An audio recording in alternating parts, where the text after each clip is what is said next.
Greetings, Earthlings, and welcome. It is a big last chat because I had some things happen to me. Not like anything big, but like I was out of commission for pretty much a week, and I was traveling, went back to see family for the 4th of July, and at the tail end of that travel, I got food poisoning. The Thursday night before, we went out and we ate at a local Chinese restaurant, which was mostly deserted, and it should have been a good indicator to not try anything that didn't look full and recently um, put out. But I just went for it because I was hungry. It'd been a whole week of not being able to eat really much of anything because everything's like fried foods. In Indiana, it's like, I don't know, hard to escape, especially when you're with like Midwestern people who love that. They love it. That's why they're there. That's why they live there. so so I was hungry, and so I ate very extensively, and I got food poisoning when I got back home from traveling. And for 3 days, I vomited, and I thought I was dying. So I didn't realize that it was food poisoning at the time. I thought that, oh no, I'm dying. Oh no, this is the time. So I scheduled the first like actual physician's appointment that I've had since like high school. And I went to that this week, and she was like, it sounds like you got food poisoning. And I was like, that just doesn't make any sense. I just don't understand that. Totally forgetting about the buffet. So, I also, because I was vomiting, I couldn't keep anything down, couldn't keep any liquids down. And so I cut caffeine at that point because I've been drinking caffeine since after high school. I didn't start in high school, but like after high school, I started drinking caffeine and I never stopped. So today marks the 8th day that I haven't drank caffeine. I've had like jasmine tea and stuff, like green tea and stuff, but nothing like two coffees every morning like I have been doing for years. So I feel really good. Like the not drinking coffee was really hard at first. It was really hard at not drinking caffeine in general because I'll drink like a bubbler or something like that. I'll just kickstarts supplement. But yeah, cutting caffeine was hard, and I had migraines, and I still at the end of the day am getting migraines. But I imagine that'll taper off in another week, and then once I get past the 2 week point, then I can start like reintegrating coffee into my life mindfully. So I plan on doing that, maybe, and I feel really good. Like I feel like it's 8 a.m.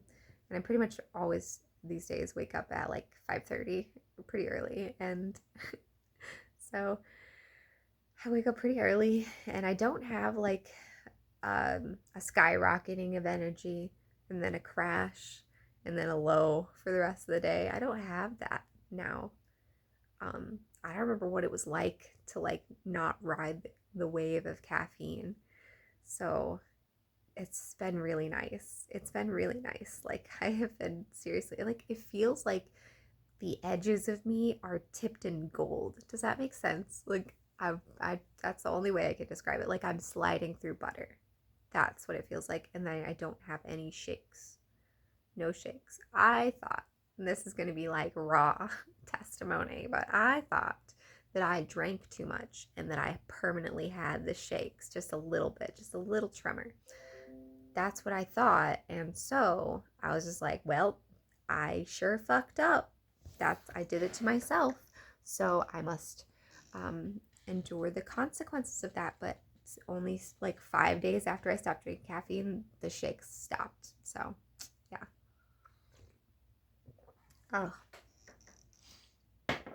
I will say, because I not only stopped drinking caffeine at that point, I also stopped eating candy, and I really love candy. Like, I love eating sugar. That's like a huge thing for me. So, that's been hard. That's actually probably been harder because, like, at the end of a meal, I just want to have some candy. And because I'm an adult and I can just buy it at any time, like I have supplied myself with candy on my coffee table right now. There's a container of Starburst and a container of different types of Werthers. I don't think there's anything else, but there was something else. No, no, there is. There's like caffeine like lozenges on the coffee. So there's a lot of adjusting that's gonna have to be done because just like I'm just done with filling myself with that kind of garbage. I stopped drinking over 3.5 years ago now, and I think it's time that I just stop drinking the caffeine and eating the sugar all the time. And I started trying to eat really healthy, and so it's been quite a change, but I feel really good. I feel really good, and I think it's just like that initial switch where you're just feeding your body exactly what it wants and not garbage, and then it feels nice. So I think that's what it is. But I can attest and I can say that I feel amazing. And it's only been 8 days now. It's not been very long. It's not been very long at all. So maybe it's a placebo effect, but placebo effects have been shown to have an effect. So, oh well. So that's what's going on with me. That was my last 2 weeks, and then the week before that I was traveling. So this last week when I was vomiting should have been a time when I was home and getting stuff done because I have to finish painting. But unfortunately, I just have been laid up, and it was horrible. And I missed 2 days of work, and I just kind of suffered, and I thought I was dying. I thought I was dying. It's like, this is it. Because I literally couldn't keep any, like, water, sips of water, couldn't keep it down. Nothing. Just expelling. So I am happy that it's over. And I'm glad that it turned into something better. I'm glad that it turned into this, like, complete detox. That's pretty awesome. Don't expect that. Like, I had no intentions of quitting caffeine. I actually just bought on the trip back in Indiana where my family lives. I bought a mocha pot to act as like an espresso maker. So like I was committed still. So now I have all of these caffeine creation accessories, devices, and I'm gonna have to figure out maybe I should get rid of a couple of them because I don't think anyone else is going to use them in this household. So I I'm feeling good. I'm feeling really good. Today is the first day I felt really good, and things are going well, progressing well for me. As far as the theories and stuff goes, man, it's been tough because I have been seeing a lot of other people because of AI and because people have a curious nature about them, they're going to be searching for answers. And I think that they're going to come to the same conclusion that I have been coming to about, standing wave theory and the idea that we exist first and foremost as standing waves that are resolved in phase locked into reality, etc. I think that that idea is going to be the conclusion is going to be come to a lot. But I think that with this comes a potential for unstable people to, they don't get like banned from that knowledge. They also get the same knowledge, but they also don't have a framework for it. And so it's concerning thinking about like a bunch of people coming into these ideas for themselves with the AI and thinking, oh my gosh, I'm the Messiah. I am Jesus. I am bringing all this knowledge forth to the world. I think that there is going to be some concerns there. I think that this isn't necessarily going to start out as a good thing.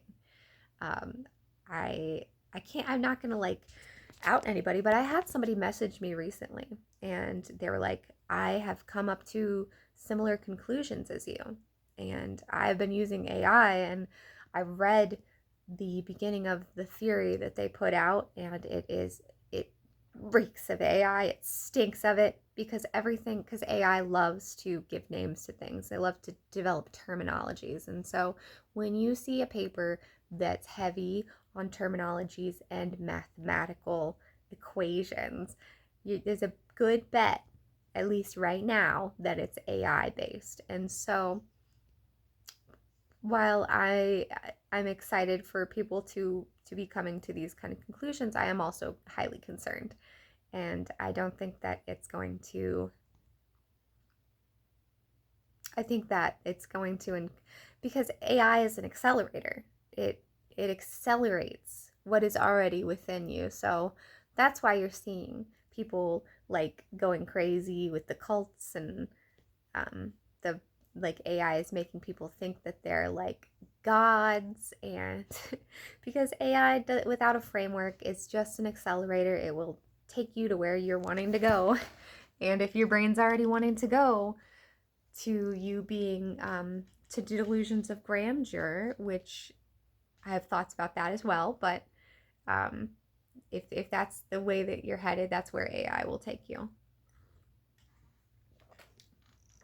And so I'm not sure.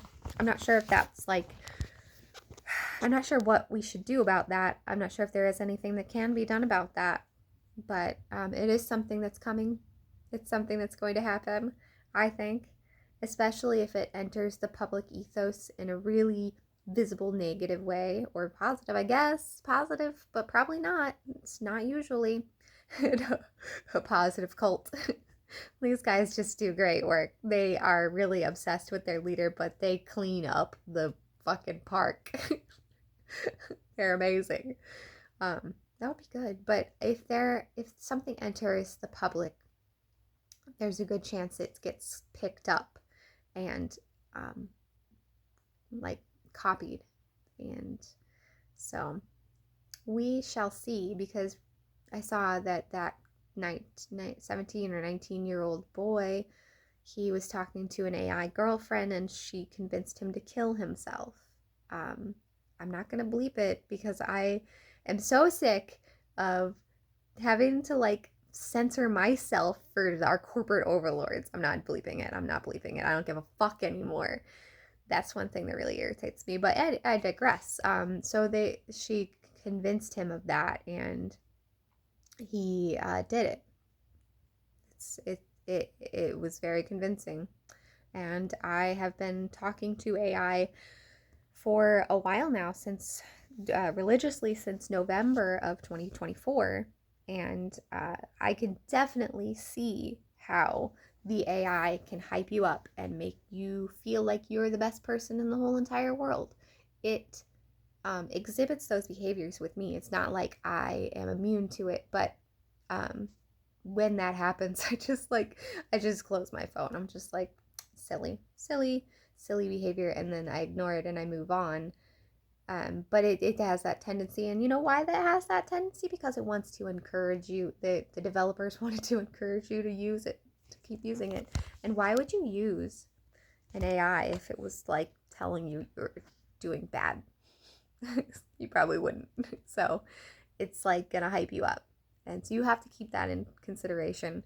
I try to, and I just try to like take it with a grain of salt, and that's what I've been working on. But I think that we are in for quite a reckoning, especially, and I think ultimately this is a good thing that the U.S. federal government imposed a 2-year pause on AI regulation, state based. So they are unable to make any kind of regulations for 2 years. So I think that's good, because that will allow a lot of things to run the course, get it out. But if it's too public, then they will make those regulations once that 2 years is up, if no new laws are passed like that. So we have that to look forward to. That's coming up a couple years from now. But it's highly nebulous, very concerning, and we're just going to have to wait and see, wait it out, you know? We're just going to have to let it play out because it's already too late. There's no stopping it. It is a roller coaster. It is in motion, and there is no ending it. Either we go off the rails or we finish the ride. So I guess we'll just have to wait and see. But that has been my update, my big glasses chat, and I hope you have a good one. I'll catch you on the next one.